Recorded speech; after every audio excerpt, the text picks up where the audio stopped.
Hey guys, and welcome to another weekly thoughts of the Fox animated shows. There's another great enough this week, so it's just our typical four shows: The Simpsons, Family Guy, Bob's Burgers, and Bless the Hearts, all here for yours truly, me, to review. Let's get started. Starting with The Simpsons and Uncut Femmes. This episode sees Marge have to take she's forced to take a chaperoning trip for the kids overnight after Homer wins tickets to some concert, and then when they have to partner up with another person, another chaperone, Marge is forced to go with Sarah Wiggum, and after both of them hang out a little bit, they both get kidnapped, and Marge has to kind of go along with the plan to steal a diamond back from Lindsay Naegle, who turns out to be formerly her partner in crime who betrayed Sarah, and her kidnappers who turned out to be her friends, her partners. And I thought this episode was pretty good. It probably is because I think Matt Selman offers new and fresh ideas more so to the show. Because, Matt Selman hasn't been showrunner fully yet. It's still under Al Jean. And honestly, I think his episodes tend to be a lot better. I'm not throwing shade at, Al, of course, because, I respect him a lot and stuff. I just think that now's a good time to bring in a new showrunner, because they, different showrunners can offer different kinds of ideas, suggestions, and that kind of thing. And that is almost always healthy for a show. The reason why The Simpsons in its early years, from seasons 1 through 12, was so good is because they switched showrunners every two broadcast seasons. So season 1 had seasons 1 and 2 were these showrunners, seasons 3 and 4 were these showrunners, seasons 5 and 6, and so on. And that was able to keep the show fresh, even though it wasn't exactly the same. And I feel like the change in that allowed the show to be more different, be more bold. And I think that's why classic Simpsons is regarded in such a good light, because of that. And with Matt Selman possibly taking over in season 33 and 34, I think that's really good news for the show. I mean, it's nothing wrong with Al still being a producer. I have no I have no problem with that, because he's been with the show since season 1. You can't just cut him from the show, that kind of thing. I'm sure he's planning to step down, because he said he was only doing 4 episodes in season 33. So I think that's good news in my opinion, even though I respect Al and stuff like that. I hope this was out of his will, and not because of not because of Simpsons viewers tired of his episodes, that kind of thing. So all I'm saying is I hope it's based on his choice and stuff like that he's possibly stepping down. Anyways, let's get back to the episode. I went a little off topic. I really like how the writers, again, with Matt Selman taking a risk. We didn't know much about Sarah back then. I think this one brings a solid backstory into her life.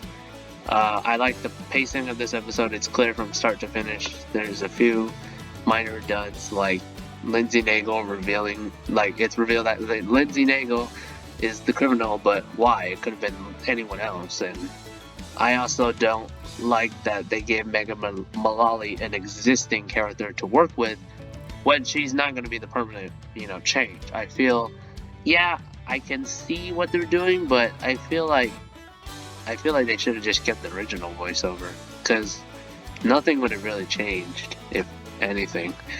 I kind of wish Homer stopped being the selfish jerk.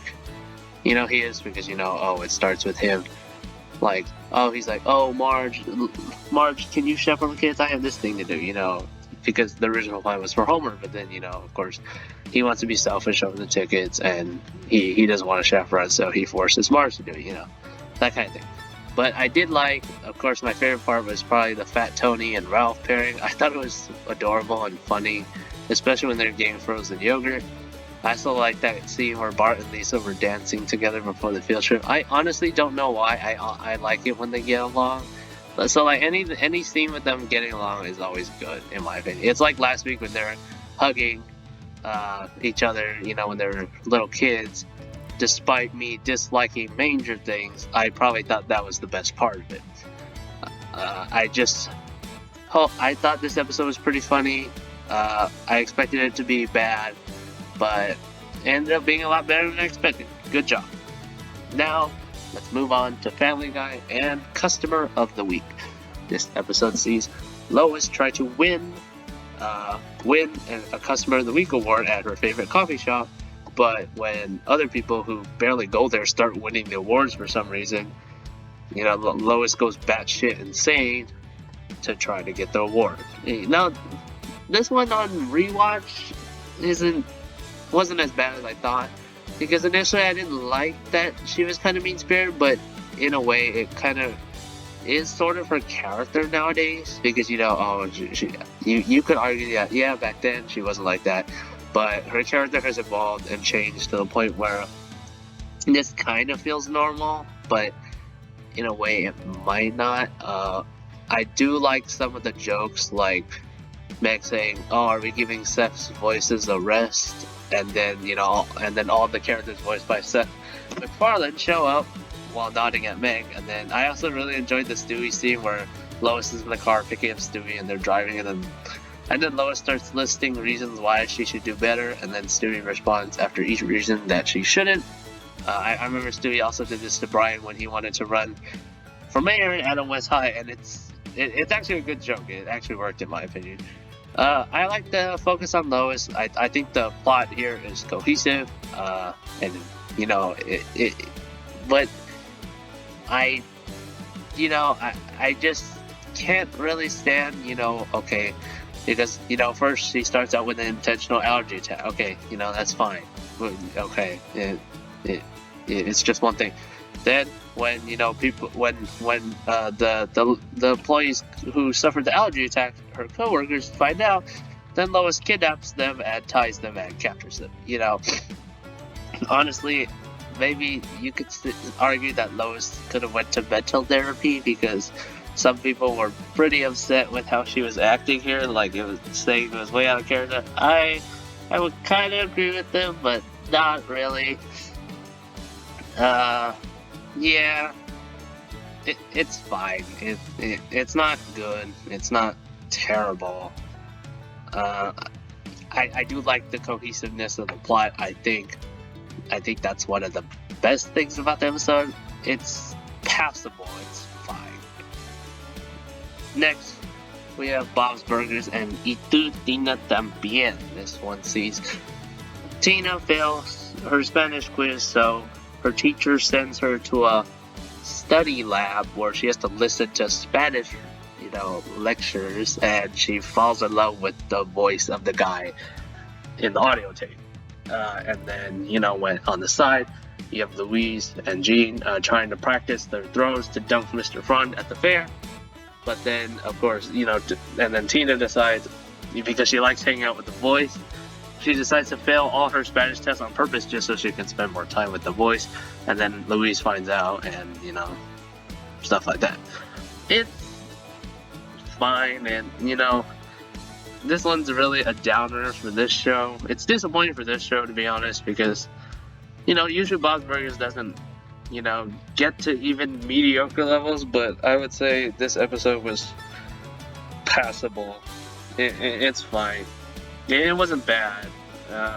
I'll start with the good parts. I liked the subplot around the water tank. I thought Mr. Front was really cocky about the Belcher kids sucking at the game, to the point where he would use his computer and file his taxes when they tried. I really like that. I also did like Tina having a motivation to learn Spanish, but after when she gets really obsessed with recording, it really starts to go down. It kind of reminded me of that Every Which Way But Goose episode, but honestly I think that one was a little bit better, probably because it's more focused. I feel like this one is kind of a little over the place. Yeah, I didn't think this episode was funny. The Tina plot was boring. It was kind of a slog to go through. Her plot in Legends of the Mall was also a slog. Even though I liked the episode as a whole, her plot was a slog to get through. I didn't like hers. Uh, I thought her personality here was kind of creepy.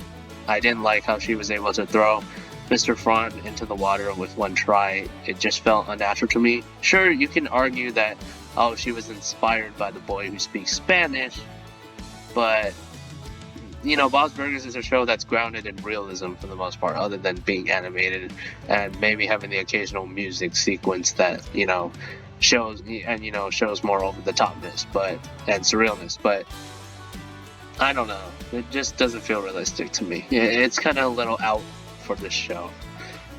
Linda and Bob then try to serve water at the fair. That's pretty much it. They get like 30 seconds of time. It's nothing. It's not worth talking about. This episode is fine.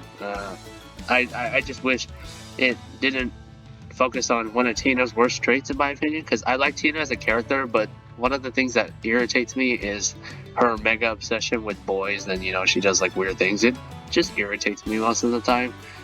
The episode it's not focused, it's kind of all over the place with, you know, stuff. I really love this show, but someone who loves this show would know that not every episode in a season is going to be a hit. There are going to be some mediocre episodes in a season, and you know, I'm okay with that because this show obviously brings more hits than misses. I wouldn't say this is a full-on miss, but this is a miss for this show's standards, in my opinion, because this show's standards are very high, and that's one thing I like about Bob's Burgers. Either way, I can't wait for the next episode of all three of these shows, which will air after the Easter break. You know, this episode was fine. Nothing special. If you don't have a lot of time, just skip this one. It's probably one of the worst of the season. And finally, we have Bless the Hearts and Dance Resolution. You know, the parody of Dance Revolution, the video game series. You know, where two people compete and dance, you know, with movesets on a mat. You know, they try to win for the most points. Obviously, this is nothing similar to that, but the title is. So, this one sees Jenny try to bond with Violet over dancing to one of her favorite songs from a singer named Tarla J, who's an obvious parody of Britney Spears. And on the side, you have Wayne trying to please Betty by taking her to a flea market to get her what she wants. But, you know, when Betty doesn't appreciate his sympathy, they argue, and Wayne gets fed up, they argue, and they get stuck in the garage together. And I have to say, this episode was a lot better than last week, because I thought both of them were pretty enjoyable, especially the main. I like that we got more focus on Violet this episode. She barely gets any focus on the show, and I think that's one of the main problems with this show. You know, even though I like it a lot, I wouldn't not admit it has problems, because it does. I did like last week's focus on her, but her character in that episode was sort of the antithesis of the other episodes. You know, like My Best Friend, Megalo Memories. You know, those episodes show that Violet really appreciates Wayne, and then here she is, like, taking him for granted, taking advantage of him, stuff like that. The plot building on the idea of Jenny and Violet are polar opposites was, in my opinion, was a good idea. I kind of liked how uninterested Violet and David were in the song, but then they suddenly started taking interest in it after a while. I know some people might get irritated by this because they might have been around people, you know, that, oh, they like to hate on things, but then once they see how cool it is, they end up liking it, you know. It's like, don't judge a book by its cover, that kind of thing, and that's pretty much what this is. One of my favorite things in the episode was Jenny's huge smile.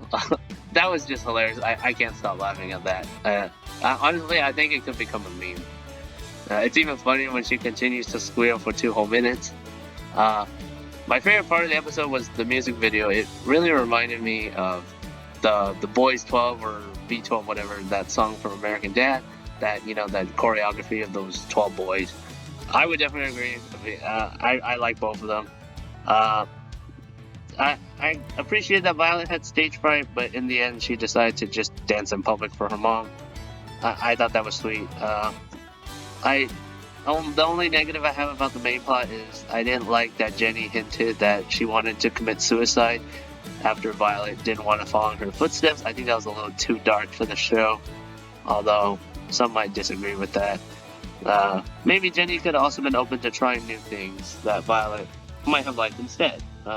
Maybe that'll happen in a future episode, maybe. The subplot was enjoyable, but it didn't get good until Betty and Wayne were locked in the garage.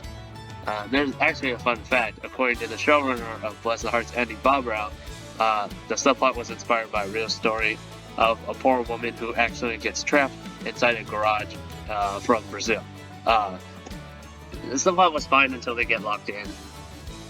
I don't think Betty is bad just because she's not likable, because one of the main reasons why I think Betty has evolved into the character she is because, her insanities and, lunacies and her acts and selfishness and pretentiousness and basically anything that revolves around that stuff.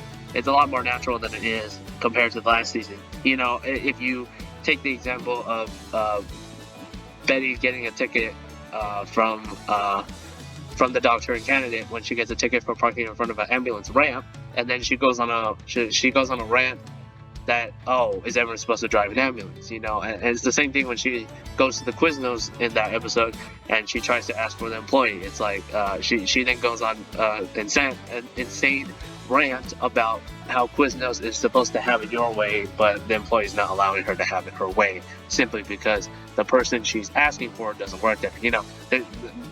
There is a kind of, thing that Betty has now that feels much more natural, and, it flows much more with her character as opposed to, in season 1 where it felt a little forced. And you could argue that Betty isn't likable in this episode, but her not being likable isn't a bad thing. But I did like that Betty eventually started appreciating Wayne once they get locked in the garage. And he finally gets a thank you from Betty, which was nice. I thought this episode was a lot better than last week.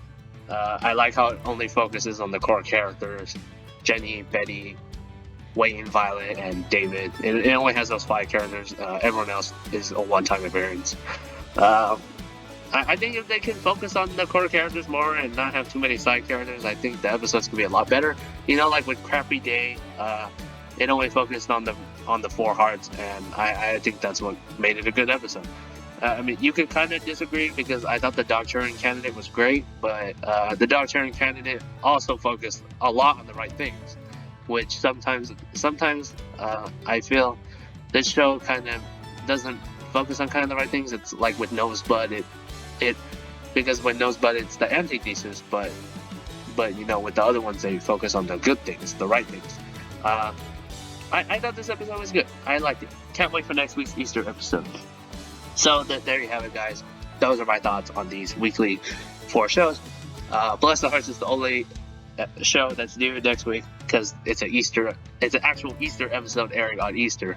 So that would be something for people who celebrate Easter to look forward to, or anyone who's just a fan of the show in general. With the other shows, you gotta wait another week, but with Blessed Hearts, you don't have to. So if I only review that show next week, you know why. So anyways, let me know what you think in the comments, and I'll see you guys next time. Goodbye.